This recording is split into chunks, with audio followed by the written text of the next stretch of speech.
ಅವ್ರಿಗೇನ್ ಬೇಕಾಗ್ಯದ ಅಂತಂದ್ರ ಯಾಕೆ ನೀವು ಡ್ರಗ್ದವ್ರನ್ನ ಹಿಡಿಲಿಲ್ಲ ಈ ಪ್ರಶ್ನೆ ಕೇಳಬಾರ್ದು ನೀವು ಅಂತ ಇದು ಹೇಳ್ತಾ ಇದ್ದಾರೆ. ಸ್ಪೇಸ್ ಆಕ್ಯುಪೈ ಮಾಡ್ಬೇಕು. ನಿಮ್ಗೆ ಸ್ಪೇಸ್ ಮೀಡಿಯಾದಲ್ಲಿ ಸ್ಪೇಸ್ ಎಲ್ರಾಗ ಸಿಗ್ತಾ ಇದೆ, ಅವರು RSS ಬೈದಿದ್ದಕ್ಕೆ ಸಿಗ್ತಾ ಇದೆ. ಅದಕ್ಕೆ ನಾ ರಿಯಾಕ್ಷನ್ ಮಾಡೋದು ಅವ್ರಿಗೆ ಬಂದ್ ಮಾಡಿದ್ದೇನೆ. ನಾ ಎಲ್ಲರಿಗೂ ನಮ್ಮವ್ರಿಗೆ ಹೇಳಿ ಕೊಡ್ಬೇಡ್ರಿ. ಏನ್ ಮಾಡ್ತಾರ ಅವರು? ರಿಜಿಸ್ಟ್ರೇಷನ್ ಅವ್ರ ಉತ್ತರ ಒಂದ್ಸರ್ತಿ ಹೇಳ್ಯಾರ ಸಂಘದ ಪ್ರಮುಖರು. ಅದಾದ ನಂತರ ಏನು ಹೇಳಿಲ್ಲ. ಅವ್ರ ಕೆಲಸ ನಡೆದ, ಅವ್ರ ಕೆಲಸ ಮಾಡ್ಕೋತಿದ್ದಾರೆ. ಒಂದು ದಕ್ಷಿಣ ಭಾಗದಾಗ ಒಂದು ಗಾದಿ ಮಾತದ, ಅಷ್ಟ ನನ್ನ ರಿಯಾಕ್ಷನ್, ಜಾಸ್ತಿ ಹೇಳೋದಿಲ್ಲ. ಹೊಳೆ ದಾಟ್ಲಿಕ್ಕೆ ಡೊಣ್ಣೆ ನಾಯಕನ ಅಪ್ಪಣೆ ಅಂತ ಹೇಳಿ ಹೇಳ್ತಿರ್ತಾರೆ. ಏನ್ ಅದರಿಂದ ಏನ್ ಪರಿಣಾಮ ಆಗುದಿಲ್ಲ. ಅವ್ರಿಗೆ ಉತ್ತರ ಕೊಡೋ ಅವಶ್ಯಕತೆ ನಂದು ಇಲ್ಲ. ಸಂಘದವ್ರು ಎಷ್ಟು ಒಂದ್ಸರ್ತಿ ಏನು ಪಬ್ಲಿಕ್ ಕನ್ಸಂಪ್ಷನ್ಗೆ ಒಂದು ಪ್ರಶ್ನೋತ್ತರದಲ್ಲಿ ಸಂಘದ ಪ್ರಮುಖರು ಹೇಳಿದ್ದಾರೆ. ಮೋಹನ್ ಭಾಗವತ್ ಜಿ ಅವರು that is more than enough. ಅವ್ರಿಗೆ ಅದಕ್ಕೆ ಉತ್ತರನೇ ಕೊಡಬಾರ್ದು ನನ್ನ ಪ್ರಕಾರ. ಯಾರು nobody needs to respond to him. It is very childish. No need to react. ಅವ್ರು ಏನ್ ಮಾಡ್ತಾರೆ? ಏನ್ ಮಾಡ್ಕೊಳ್ಳಲ್ಲ. ನಾವೆಲ್ಲ ಬ್ಯಾಡ್ ಅಂದಿವಿ. ಇಂಥವೆಲ್ಲ ಭಾಳ ನೋಡಿ ಆಗ್ಯದ. 100 ವರ್ಷ ಆಗ್ಯದ. ಮತ್ತೆ ಈ 100 ವರ್ಷದಾಗ ಇವ್ರಂಗ ABCDFDHI ಅನ್ನ ಹೊಡೆದಿಲ್ಲ. ವೆದರ್ ಇಟ್ ಇಸ್ ಭಾರತೀಯ ಜನತಾ ಪಾರ್ಟಿ ಸಂಘದ ಪಾಲಿಸಿ ಇದರಲ್ಲಿ ಮಾಡ್ತಾ ಇರುವಂತದ್ದು, ಅಥವಾ ಸಂಘದ ಐಡಿಯಾಲಜಿಕ್ಕೆ ಇದ್ದಂತ ಅನೇಕ ಸಂಘಟನೆಗಳಿರ್ಬೋದು, ಸಂಘ ಇರ್ಬೋದು, ಕಳೆದ ಅನೇಕ ವರ್ಷದಿಂದಿದೆ. I am not replying to him. I am only telling we don't want to reply him. ಕೊಟ್ಟಿಲ್ಲಪ್ಪ, ಏನ್ ಮಾಡ್ತಾರೆ ಮಾಡ್ಕೊಳ್ಳಿ. ನಾಯಕರಾದಂತ ರಾಹುಲ್ ಗಾಂಧಿ ಅವ್ರ ರೀತಿಯಲ್ಲಿ ನೀವು ಕ್ಷಮೆ ಕೇಳಬೇಕು ಅಂತಂದ್ರೆ ನಿಂಗೆಲ್ಲ ಪಾನ್ಸಾರೆ ಅವ್ರ ಹತ್ಯೆ, ಕಲಬುರ್ಗಿ ಅವ್ರ ಹತ್ಯೆ, ಇವಕ್ಕ ಮತ್ತು ಏನೇನು ಹೋಲಿಸಿ ಮಾತಾಡ್ಯಾರಲ್ಲ, ಇದು ನಾಳೆ ಕೋರ್ಟ್ನಾಗ ಕ್ಷಮೆ ಕೇಳಬೇಕಾಗ್ತದೆ. ರಾಹುಲ್ ಗಾಂಧಿ ಹೆಂಗ 8ನೇ ಸರ್ತಿನೇ 9ನೇ ಸರ್ತಿ ಕ್ಷಮೆ ಕೇಳ್ಯಾರ. 96 ಬಾರಿ ಸೋತಿದ್ದಾರೆ. ನಮ್ಮ ಚಂದ್ರಯಾನ ಸೌತ್ ಪೋಲ್ದಲ್ಲಿ ಲ್ಯಾಂಡ್ ಆಗ್ಲಿಕ್ಕೆ 2ನೇ ಸರ್ತಿ ಅಟೆಂಪ್ಟಿಗೆ ಯಶಸ್ವಿ ಆಗಿಬಿಡುತ್ತೆ. ಇವ್ರು ಲಾಂಚ್ ಎವ್ರಿ ಟೈಮ್ ಲಾಂಚಿಂಗ್ ಮತ್ತು ಫೇಲ್ ಎರಡು ಇವ್ರದ್ದು ಟ್ರೇಡ್ ಮಾರ್ಕ್ ಆಗಿದೆ. ಹಾಗಾಗಿ ಸರಿಯಾದ ಮಾರ್ಗದಿಂದ ಗೆಲ್ಲಿಕ್ಕೆ ಸಾಧ್ಯ ಇಲ್ಲ ಅನ್ನುವಂತ ಅರ್ಥ ಮಾಡಿಕೊಡುವಂತ ಕಾಂಗ್ರೆಸ್ಸು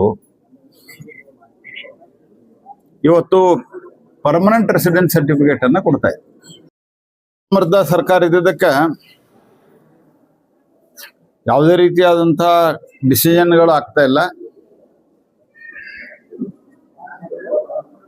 ರಾಹುಲ್ ಗಾಂಧಿ ಅವರ ಯಾರಿಗೂ ಹೇಳಲಾರದೆ ನಾಪತ್ತೆ ಆಗಿರುವ ಕಾರಣದಿಂದಾಗಿ ರಾಜ್ಯದ ಮಂತ್ರಿಮಂಡಲ ವಿಸ್ತರಣೆ ಆಗ್ತಾ ಇಲ್ಲ.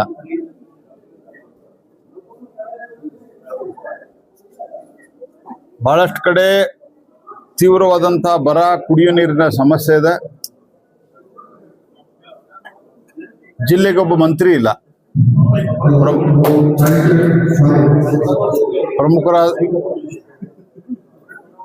ಪ್ರಮುಖ ಜಿಲ್ಲೆಯಲ್ಲಿ ಮಂತ್ರಿಗಳೇ ಇಲ್ಲ. ಇದರ ಪರಿಣಾಮವಾಗಿ ಜನರ ಬವಣೆಗಳನ್ನ ಕೇಳೋರಿಲ್ಲ. ಮೇವೆಷ್ಟಿದೆ ಗೊತ್ತಿಲ್ಲ, ಕುಡಿ ನೀರಿನ ಸಮಸ್ಯೆ ಎಲ್ಲಿದೆ ಅದು ಗೊತ್ತಿಲ್ಲ.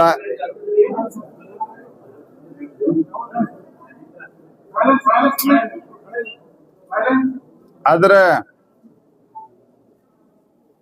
ಬೇಜವಾಬ್ದಾರಿಯಿಂದ ಮಾತಾಡಿಕೊಂಡು ಅಂದ್ರೆ ಇದನ್ನೆಲ್ಲ ಮಾತಾಡಿದ್ರೆ ಸಿಕ್ಕಾಕೋತಾರ ಅಂತ ಹೇಳಿ ಬೇರೆ ಬೇರೆ ವಿಷಯಗಳನ್ನ ಡೈವರ್ಟ್ ಮಾಡ್ತಾ ಹೋಗ್ತಾ ಇರುವಂತಹದ್ದು ನಾವು ನೋಡ್ತಾ ಇದ್ವಿ. ಒಬ್ಬ ಹೇಳ್ತಾನ ಅಲ್ಲಿ ಒಂದು RSS ಬೈಠಕ್ ನಡೆದದ, ಗಲಭೆ ಆಗ್ತದೆ. ಇಡೀ ದೇಶದಲ್ಲಿ ನೀವಿದ್ದಾಗ ಏನು ಟೆರರಿಸಮ್ ಆಯ್ತು, ನಕ್ಸಲಿಸಮ್ ಅನ್ನ ಸ್ವೀಕಾರ ಮಾಡಿದ್ರಿ ಅವರು. ಕಾಂಗ್ರೆಸ್ ಪಾರ್ಟಿ ಚಿದಂಬರಂ ಅವ್ರ ಸ್ಟೇಟ್ಮೆಂಟ್ ಅದ. ಚಿದಂಬರಂ ಅವ್ರ ಸ್ಟೇಟ್ಮೆಂಟ್ ಏನು, ಆ ಟೈಮ್ದಲ್ಲಿ as a home minister of the country what was his statement? ಅವ್ರ ಸ್ಟೇಟ್ಮೆಂಟು ದಾಂತೆವಾಡದಲ್ಲಿ 200 70 ಜನ ಏನೋ ಕೊಂದು ಹಾಕಿದ್ರು ನಕ್ಸಲೈಟ್ಸ್.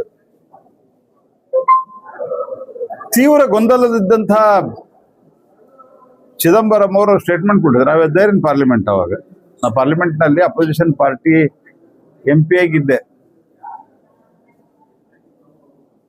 ನೀವು ಆ ಸ್ಟೇಟ್ಮೆಂಟ್ ಇವತ್ತಿಗೂ ನೆಟ್ಟದಲ್ಲಿ ತೆಗೆದು ನೋಡ್ಬೋದು.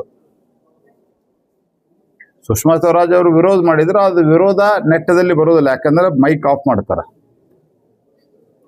ಅವ್ರು ಹೇಳಿದ್ರು ನಾವು ಏನೂ ಮಾಡ್ಲಿಕ್ಕೆ ಸಾಧ್ಯ ಇಲ್ಲ, ನೀವು 3 ದಿವಸಗಳ ಕಾಲ